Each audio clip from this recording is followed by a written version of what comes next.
welcome to the Bella Grace podcast, where we are empowering you to embrace the beautiful grace found in recovering your authentic self.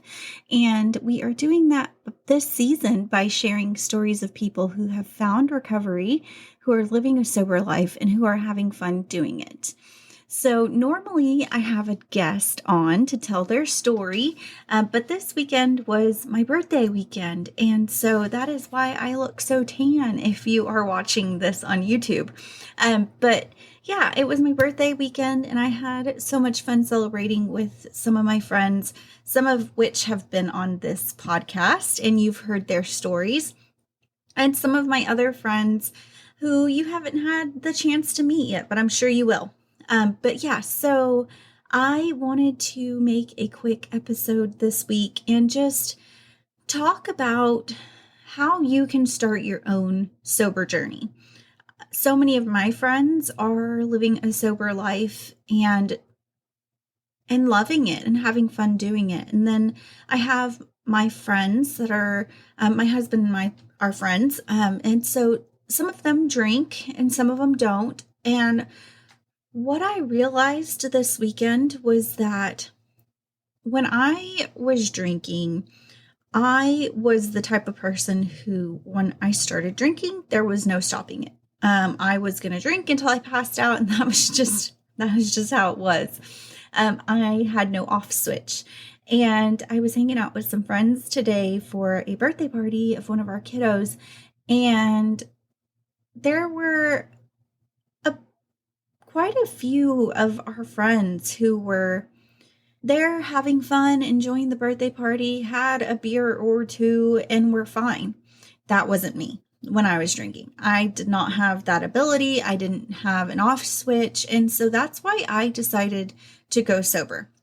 And when I decided to go sober, I was one of the only people I knew that was sober. I've said before on the podcast that I have one uncle who lived a sober life. And I have one aunt who's like a second mother to me, who, when I was growing up, I never saw her drunk. She'd have a drink or two, a margarita here and there, but she never got drunk. But outside of that, I didn't really have a model for how to live a sober life without alcohol. I had been sober from drugs for a long time, but not from alcohol. And I really had to kind of forge my own path and figure it out on my own. And that can be scary. That can be daunting. And it can scare some people away from deciding to live a sober life. So I wanted to hop on here and give you some tips for starting your own sober journey. So if you follow me on Instagram, you probably saw a post about this week, and I have a blog post up about it on my website. I'll link my Instagram and the website below. It'll be the link that says all about the Bella Grace Co. And you can go to that link and learn all about what the Bella Grace Co. is and the services that we offer, because we're more than just a podcast. We offer one-on-one coaching sessions for people who are wanting to start a sober journey, or for people who are already sober but want a little bit more out of life. They want to be able to set some goals and achieve them. They want to start living their life on purpose, with purpose. They want to start living out their purpose. I can help them do that through my one-on-one coaching. I also offer a self-paced course where it's called Cultivating an Abundantly Fulfilling Life in Recovery.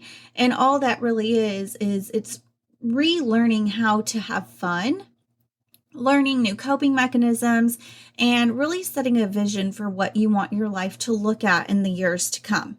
And developing a plan to achieve those goals that actually works, because we all know we have high and lofty goals, and then Monday rolls around and life gets the best of us, and those goals kind of go to the wayside. And before you know it, another year has passed and you're still not doing those things that you dreamed of doing.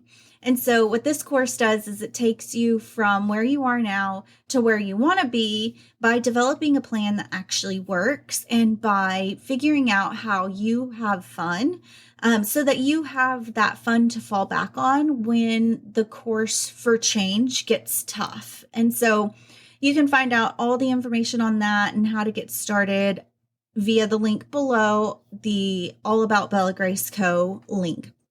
So anyway, all right, so we are going to dive into how to start your own recovery journey. I realized this weekend I spent, oh my goodness, so much time with my friends. My husband is celebrating one of our good friends this weekend. It's his bachelor party. And so my friends really took the reins and made sure that I had a great birthday since my hubs couldn't be here. So it started Thursday. We celebrated one of our other friends. It was her birthday. And so we did a Y2K skate party. It was so fun. We got all dressed up and went skating, and I was sore the entire next day because I haven't used all those muscles in so long. But so that was a lot of fun. That was Thursday night. Friday, I spent the entire day with my daughter. We did the Sweet Tooth Hotel, which is like a really cool interactive museum here in Dallas. And it's got eight or nine different rooms, maybe 10, and they're all themed differently. And you can go through and take pictures for your Instagram. You can take all kinds of fun pictures. There's like an Alice in Wonderland themed room. There's a donut room. There's a room with a big, huge, like round bed that says Sweet Dreams. There's a bathroom. My daughter took pictures in the bathtub. That was really cool. And then there was a room that was full of cameras. And so you're like in this room, and the artist that designed this room, his intent was to show us that we're always around a camera. Like there is never any telling when you're being filmed and when you're not. And so we're kind of always on show for the world. And it was just really cool. You're in this room and there's 100 cameras pointed at you, and you can see yourself on the screen, but you don't know which camera is recording you. It's a really kind of eerie but eye-opening experience of where we are as a society. And then there was like a rainbow room. But yeah, if you haven't done it, I highly suggest it. It's a great sober activity to do with friends. It was, I think, like $25 per person, $20 per person, not crazy. And there is a bar at the end, but they do make some pretty good mocktails. So if you just go in there, ask the bartender to make you a mocktail, it's a really fun experience. And it's usually not packed during the day. So you would have the bar to yourself and just sit there with your friends and have some cool mocktails in a cool environment.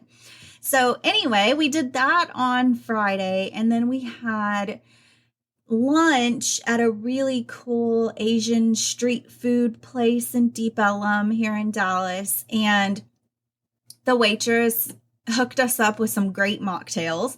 It was something off the menu and they just made it virgin for us, but it was fun. My daughter and I got to sit there and have fun drinks and have fun food and just celebrate my birthday. And it was amazing to be able to do that and be present and drive us around and not have to worry about being drunk in front of my kid or having to call us an Uber or getting lost downtown like I've done so many times when I've been drinking. So it was really fun. So that's a good, fun, sober activity that you can do in Dallas if you're from Dallas or if you're coming to visit anytime soon. Highly suggest both of those. And then Friday night, I spent the night with one of my really good friends. She came over, we did face masks, we watched a scary movie, we popped popcorn, we ate cake. It was great.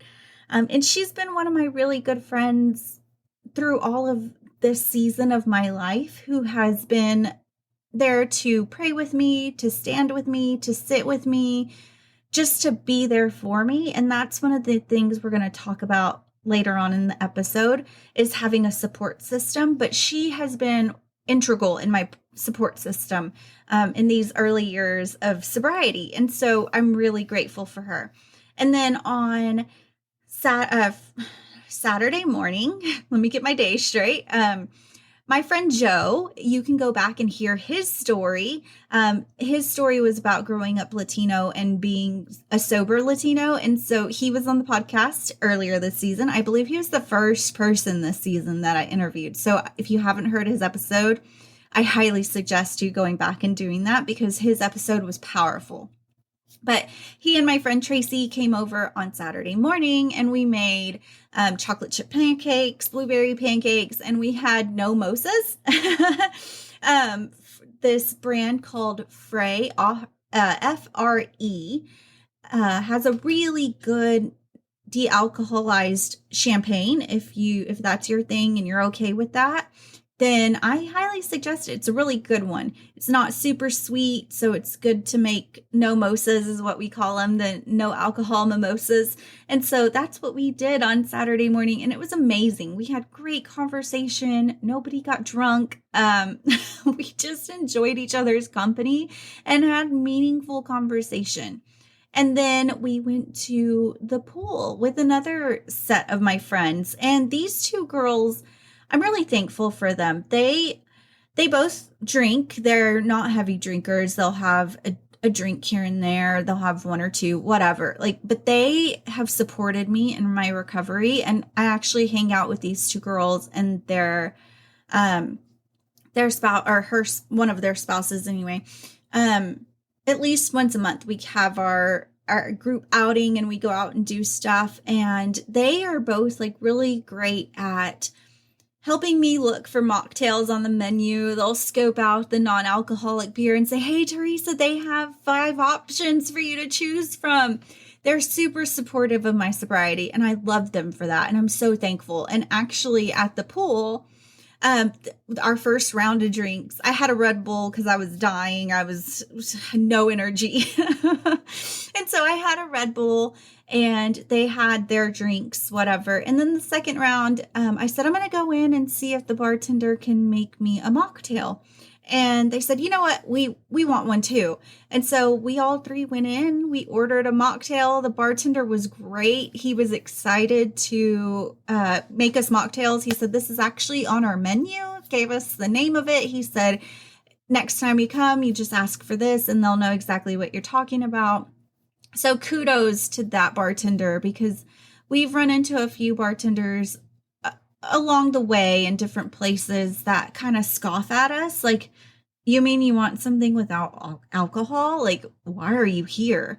And I always just like to spread the word of anybody who's out there that's a bartender. If you encounter someone who comes up to your bar and orders something other than soda or tonic from you and requests no alcohol, be kind to us. Not all of us are strong in our sobriety yet. We may be struggling. We may be at your bar because it's a requirement of work. We may be at your bar because, like me, it's a group of friends and this is a tradition, but we really need some options, because without options, we're going to drink. So just be mindful of that. You never know why someone is asking for something without alcohol in it. Be kind, please. Be a nice human. Don't scoff at us. Don't say, "Seriously, you don't want alcohol?" Because it can cause a trigger. It can cause someone to slip. And our recovery is not your responsibility, but it is nice to not be treated as less than just because we choose not to drink. I digress. But kudos, shout out to that bartender at the Village. I did not get his name. I wish I would have, because he was great. But anyway, so we were at the Village, and then we went to XO here in Dallas. And I'm telling you all of this in case you're looking for something to do that's fun, that doesn't require you to drink. These are some options. So we went to XO as a group of girls. We all wore green because green is my favorite color. Everybody looked beautiful. We had so much fun. And the staff at XO was great. We had a table of 10, and out of the 10, I would say probably 50% of us are non-alcoholics. We drink non-alcoholic drinks. And so the waitress was patient. She was kind. She was great. I think at first she was like, "You don't want alcohol?" And my friend said, "That sounds a little discriminatory." And that was the end of that. She was like cool with the rest of us. Like it was a good experience. I think it was just that little bit of a wake up call that, hey, you don't have to treat us different just because we're not drinking alcohol. We're still paying for our drinks. Like we're still paying customers. But she was great. The atmosphere at XOXO was a lot of fun. There were probably 5 mocktail options on their menu. It was great. It was a great experience with friends. We all got dolled up. It is a little bit high end, so just heads up, like it is a fancy dinner place, but lots of great opportunities for Instagram pics. It's all pink and green in there. It's beautiful. And it's a lot of fun. There's music, you can dance, there's the garden, there's the restaurant, there's a speakeasy if you're comfortable going in and doing that sort of thing. But yeah, just wanted to fill you guys in on what I did this weekend and how you can truly have fun being sober and not feel pressured to drink. Like you can still do all the things. I went to the pool.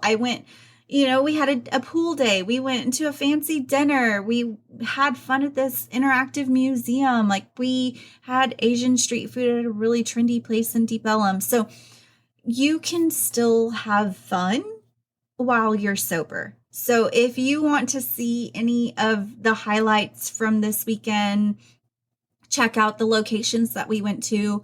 You can look on my Instagram page. It'll be linked below, like I said earlier. And I had a highlight reel in my stories, but I will go ahead and post that to my page and I'll highlight it in my highlights. I will probably put it in like Sober Dallas, the highlight that's called Sober Dallas. So keep an eye out for it there. I will do that tonight. So when this episode goes live tomorrow on Monday, you should be able to see them. So anyway, all right, let's dive into my 5 tips for starting your sober journey. So it can be super scary. It can be daunting. You can feel like you might be ostracized by your family and friends when you decide to go sober. You might be afraid of what they might say, what they might do. They might not want you to come around anymore. It can be scary. I went years on the fence of like, I want to be sober, but I don't want to be ostracized. Like, what am I going to do when we're spending the entire day at our friend's pool and I'm the only one drinking? I'm going to be bored. They're going to drive me nuts. Like, I was just like on the fence. Like, what are they going to think? And when I finally did go sober, the first hangout was a little weird. They were like, wait, you're not drinking? Why? But then I kind of explained it to them. A couple hangouts later, they were like, oh, we keep forgetting you're not drinking. Like nothing has changed. And one of my friends even said, all these years I thought you were crazy. All these years I thought alcohol made you crazy. Nope, turns out you were just crazy. But it just goes to show that what you think alcohol is doing for your personality and your social life, it actually isn't. That's actually you. Like, and it's actually like dampening your true personality. And if you would allow yourself the time to rediscover your true self, you'll be a lot more comfortable in letting it shine through and letting people see the real you instead of the lubricated you that has been drowned down by alcohol or weed or whatever your drug of choice is. And so my first tip for starting your recovery journey is to set realistic goals. So when I decided to go sober, I said, okay, I'm going to do this for 30 days. And then I kind of took a step back and I was like, you know what? I'm going to take it one day at a time. I'm not going to drink today and I'm going to try not to drink tomorrow. And I'll just see how long I stay sober. And so here I am 2.5 years later and still haven't had a drink. I had an accidental drink because a bar accidentally served me wine instead of kombucha. And I took a drink and I don't even like the taste of wine anymore. Like I can't really stand the smell of it. I took it into my mouth and immediately spit it back up into the cup. My husband was like, what's wrong? I said, they served me wine. It's burning my tongue. Go get me some water. It was really bad. But other than that, like, it's been 2.5 years and I haven't had a drink since. But it started with me really setting realistic goals for myself. I had become an everyday drinker. Not all day, every day, but every day. Every evening we had a drink. And so it was up in the air whether or not I was going to make it through an entire evening without pouring a drink. So I seriously set some realistic goals. Like, I'm not going to drink for today. Maybe for you, that's I'm not going to drink this hour. I'm not going to drink this hour over and over until you make it through the day. Because for some people, it is difficult. If you are physically dependent on alcohol, it can be dangerous to quit cold turkey. If you are an all day, everyday drinker, the best option for you is to enter a detox or to go to a doctor, your family doctor. In an emergency situation, you could go to the ER, but seek medical professional help in order to detox from alcohol if you know that you are physically dependent on it. If you cannot go an hour, 30 minutes, whatever it is without a drink, I would highly suggest some medical treatment for your detox. But if you're a little bit more like me and it was just evening drinks or weekend binge drinker, something like that, then yeah, you can probably do it on your own and just try to set some realistic goals. And don't beat yourself up if you mess up. Like, it doesn't matter if you slip up and you said, okay, I'm just not going to drink tonight. And then tonight at 10 o'clock, you pour yourself a vodka soda or a glass of wine. That's okay. Just dust yourself off and say, okay, you know what? I slipped up. Tomorrow's a new day and I'm going to start over again. Just give yourself some grace. It's not easy. It is really hard to change the way that your mind reacts to stressful stimuli. So if you had a crummy day at work and you normally have a glass of wine after a crummy day at work, guess what? Your brain is automatically going to start setting you in motion to have that glass of wine after work. So it is going to take a lot more than just willpower to keep you from reaching for that glass of wine. So give yourself grace, set some realistic goals, and don't be too hard on yourself. So that's number one, set realistic goals. Number two is find a support system. So recovery can be lonely, especially if the majority of your friends use or drink, right? Like I was saying, all of my friends drank when I decided to go sober. And so it was lonely. It was like, oh, well, I'm going to be the only one not drinking. I'm the only one who needs a special menu. I'm the only one. Like, it always felt like I was the only one until I started putting myself out there, telling people my story, letting them know where I was. And then I started to realize that there were a bunch of people around me who weren't drinking too.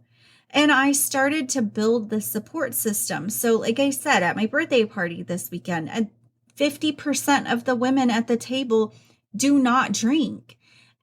That's huge because whenever I feel lonely, normally I would have called a friend and we would have gone to the bar. Now I call a friend and they come over and we watch a movie. It's a huge difference and we talk things out. I'm not just drowning my problems in alcohol. I'm actually getting to the root of the problem and figuring out what's really going on and talking through it with someone. So having a good support system is super important. A support system can also look like a sober circle. If you listened to our episode with Amanda, the yoga instructor, she was on last week. So if you listen to our episode, she talks thoroughly in depth about sober circles. She talked about Sober Sisters, the Sober in Dallas movement. There were some others. You can go back and listen to her episode and figure out what she was talking about in there. But there are more options than just traditional AA and A.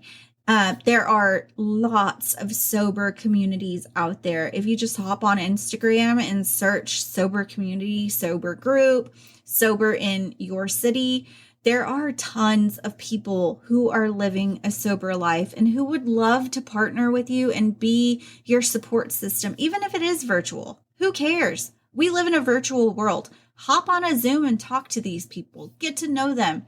Set a time every week to just sit down and talk to each other. Me as a sober coach, like I help my clients set goals, make plans, and see them through. So I am somewhat of a support system, but it is important to have someone outside of just your therapist, your coach, your sponsor. Like you need to have a group of friends who support you, who can listen to you talk about whatever it is that's bothering you. Like this weekend, Joe and I were talking about non-alcoholic beer and how everyone's view on it is different. And he had one friend tell him that it was a slippery slope, and he had someone else tell him something else. And I said, Joe, it's up to you. Like, this is your sober journey, whatever works for you. I said, for me, it's really all about just having a fun drink in my hand. Like if I'm having a really stressful day, I want to go sit out on my back porch and just sip on something cold. I want to have something that tastes good, looks good, feels good, just, something cold and refreshing. During the winter, I want to have something warm and comforting. And so I said, and during the summer, I like the taste of an IPA. I like the taste of a cold beer.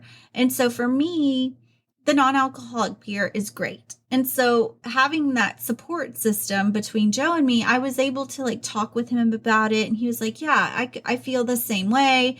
And then we talked about like the actual natural properties of like hop flowers and how NA beers have hop flowers in them, and how hop flowers naturally kind of relax you. That's just their naturally occurring property. And he was like, oh, okay. I said, yeah. So that's why I like to have a non-alcoholic beer sometimes, or like the hop waters, all the same thing. It's just naturally calming.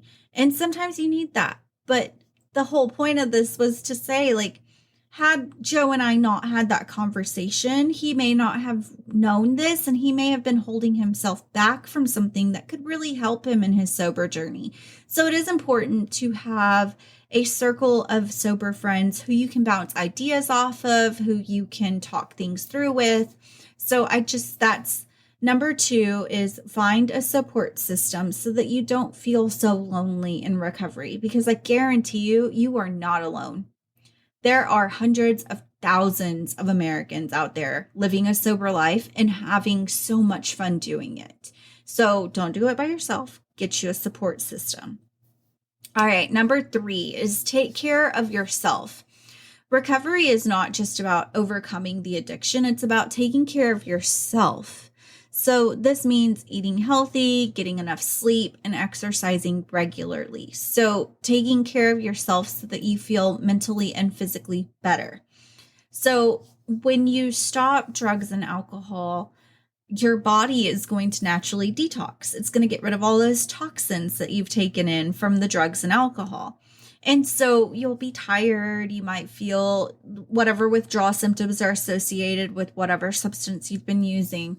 But after, you really need to like focus on your physical health. So why? Because recovery, sobriety can be stressful because you actually have to deal with your emotions. You actually have to deal with the feelings that you're feeling, because you don't have drugs and alcohol to mask them anymore. And that can be stressful. That can be overwhelming to your nervous system. So it's important to have a physical activity regimen, an exercise routine that you can do to go out and release some endorphins, get some stress out, and just generally like relieve yourself of some of the feelings that you're feeling, because it can be overwhelming. Suddenly you are dealing with everything head on, and you don't have that buffer of drugs and alcohol to help you. So I highly suggest like walking, treadmill, punching bag, boxing classes, yoga, whatever you like.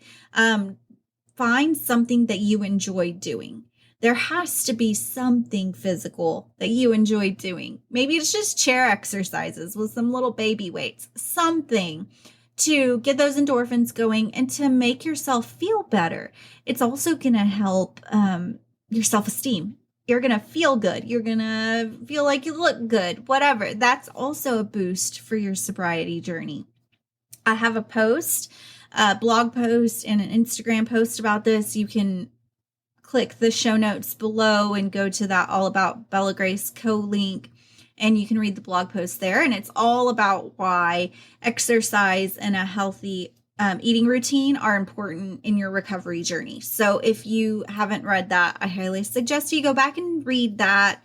Check out that Instagram post for more information on taking care of yourself and why it's so important in recovery. All right, so number 4 is learning coping skills. So just like I said, recovery can be stressful, and it's important to develop coping skills to deal with stress and triggers, because they're gonna happen, because you no longer have drugs and alcohol to help you deal with those stress and triggers. So earlier I was talking about the self-paced course that I have. This is a big chunk of that course, is learning new coping skills. The module in that course is called Remember When, and it's all about cultivating true joy in your life, true childlike joy.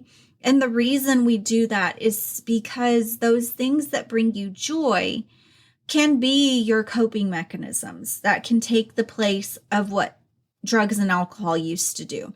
So I have you walk through this exercise of like remembering the things that used to bring you childlike joy. For me, it was painting, cooking, taking pictures, going for walks. I used to love to just like play outside in the dirt. I used to play kitchen and I'd cook fake meals.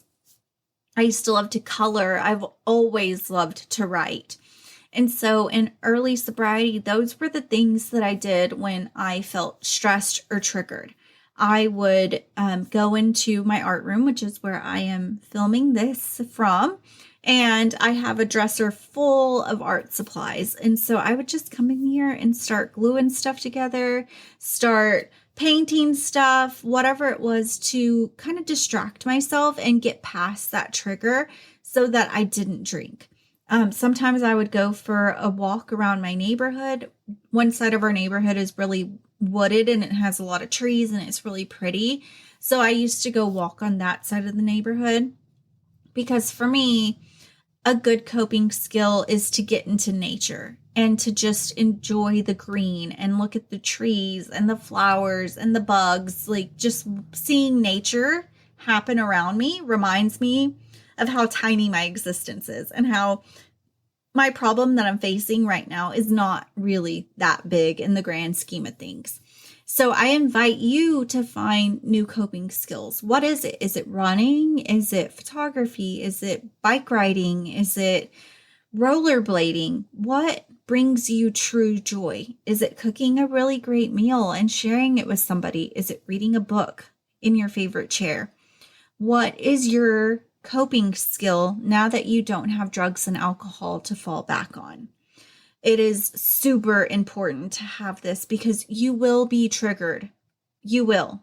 There's no ifs, ands, or buts about it. When you stop using drugs and alcohol to cope with life, you will be triggered. Something will upset you so bad that you want to drink. So you need to have something that you can do instead of that. And it's different for everybody. Some people go to meetings. Some people talk to someone.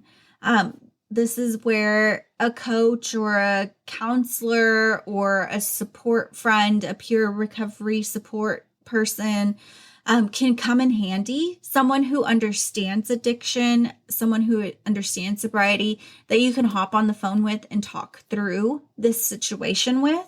That can be really helpful. That goes back up to having a good support system. But even talking can be a coping skill. Journaling, you just journal, just write it out, just thought dump everything that is happening and how it makes you feel. Just get it out.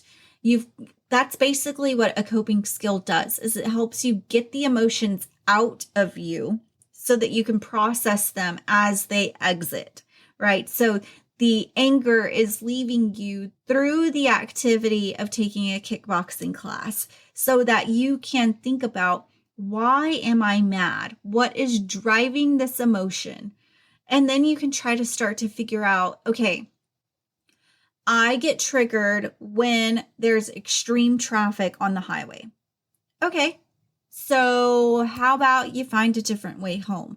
Maybe it's through the side streets so that you don't have to get on the highway. Yeah, it might take you a little bit longer, but guess what? You don't have the stress of sitting in bumper to bumper traffic for 5 to 10 minutes shorter than it would take you to go the leisurely way through the neighborhood streets.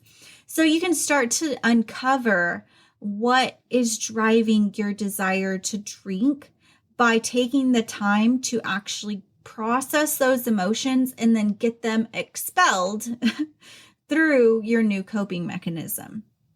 So I hope that makes sense. If you have any questions, holler at me. My contact information is always in the show notes. You can always reach out to me on Instagram. My email is always in the show notes. So if that doesn't make sense, let me know and we'll talk it through. All right. So number 5 for starting your recovery journey is to celebrate your successes. So recovery is a journey. It is not a destination. It is a journey. And so it's important to celebrate your successes along the way, whether it's a day sober, an hour sober, a minute sober, celebrate it and take time to acknowledge your progress and be proud of yourself. For years, you have been using drugs and alcohol to cope with every single life stressor that you encounter. You're running late for work. It's an excuse to drink at the end of the day. You want to quit your job because you hate your boss. It's an excuse to sneak out to the car and go smoke a joint. Up until this point, you have been fully relying on something from the outside to alter your state of mind to help you deal with life. And now suddenly you're not doing that. And you are having to process all of this stuff on your own. So give yourself some grace. Allow yourself some time to grow. Don't beat yourself up if you fail. Failure is an opportunity to learn and grow. So just view failure from that lens of like, okay, I slipped up, but I know that XYZ led to this slip up. And when that starts to arise next time, I know that I need to switch paths and do something else so that I don't end up drinking. And so use each failure or slip up as an opportunity to learn and grow, but celebrate those successes, no matter how big or small. Seriously, like if you make it through dinner with colleagues at work and don't drink, that is a win. Especially if every time you went out for dinner with your colleagues, y'all got wasted. Guess what? Making it through one dinner, that is a huge win. Celebrate it. If you totally avoided the wine aisle at the grocery store on Sunday during your family grocery shopping day, celebrate it. That's a win. Like every little win needs to be celebrated because they are all special. And they are all moving you towards the life that you want to live and that you envision for yourself. And I think this is just a bonus tip. I would suggest that if you are on the fence about going sober, I would say sit down and write out what your life would look like if you were sober. What would your life look like? Like, would you be able to accomplish more goals? Would you be more present for your kids? Would you be able to say yes to more events because you don't have to worry about a hangover keeping you from doing certain things? Would you be able to do more activities because you're not hungover the next day? Would you have more energy? Would you feel better? Would your Mondays not suck as bad? Would you get more done at work because you weren't hungover? Really sit down and think about like how your life could be different if you decided to go sober. Yes, there's going to be the initial awkward phase of having to tell everybody that you've decided to go sober. Yes, there's going to be the occasional bartender who's rude to you for ordering a non-alcoholic drink. Yes, there's going to be the nights that you could have stayed out partying with everybody, and maybe you missed out on the shenanigans that happened at 3 a.m. But guess what? The next morning you wake up and you're fresh and ready to go and hit the ground running, and everyone else is going to be hungover in bed until about 11. Just think about it. Think about how different your life could be if you weren't drinking. How much more productive would you be? How many more goals could you get checked off the list if alcohol and drugs weren't holding you back? And I want you to think about all the things that you have missed out on. All of the things, like all the times that you had to be taken home because you were too drunk, or the times you missed out on because you were in jail from drugs and alcohol. Think about the times that you missed out on with your family. Just look at it from those two sides of the coin. How life could be without alcohol and how life has been with alcohol or drugs. Maybe that'll help you decide whether or not it's time to cut ties with your drug of choice. What's it costing you at this point? So I know that choosing to go sober can be scary. I know that choosing to go sober sounds insane to some people. I know that thinking of life without weed, coke, Molly, booze, wine, vodka, whiskey, beer sounds awful. To some people, that sounds like hell. But I just want to tell you that it's not. There is a life of freedom in sobriety. You're no longer chained to being hungover. You're no longer chained to having to sneak outside to smoke your weed. You are no longer tied to having to hide certain parts of your life from your family and friends. There's no more shame. There's no more guilt. There's no more having to be embarrassed the next day. There's no more having to apologize for the crap that you did. There's laughter, and yes, there's pain, but you get to remember the joy that came after you actually processed that pain. And instead of waking up in 15 years and saying, oh my gosh, I've been drinking for the last 15 years because I didn't want to have to deal with the fact that my dad died and I didn't handle it well. Instead, you can say, you know what? My dad died. He lived a great life. He instilled some great wisdom on me, and I am going to try to use my pain to help someone else. So that is what I have this week. I hope that these tips can help you in your recovery journey, help you to start your recovery journey. I hope that they will give you a starting place. Maybe if you're already in recovery, they will help you remember some tips and tools. Maybe you've fallen off on the community part. Maybe you have strayed away from your support system. I just want to invite you to get back out there and remember what brings you true joy. Celebrate your successes, no matter how big or small. Learn some new coping skills. You might find something that you knew that you enjoy, a new activity that you want to try. And just love on yourself. Take care of your mental health and your physical health, because that is the most important part of sobriety. So I hope you will be well, be kind, and may you find some joy this week. Bye.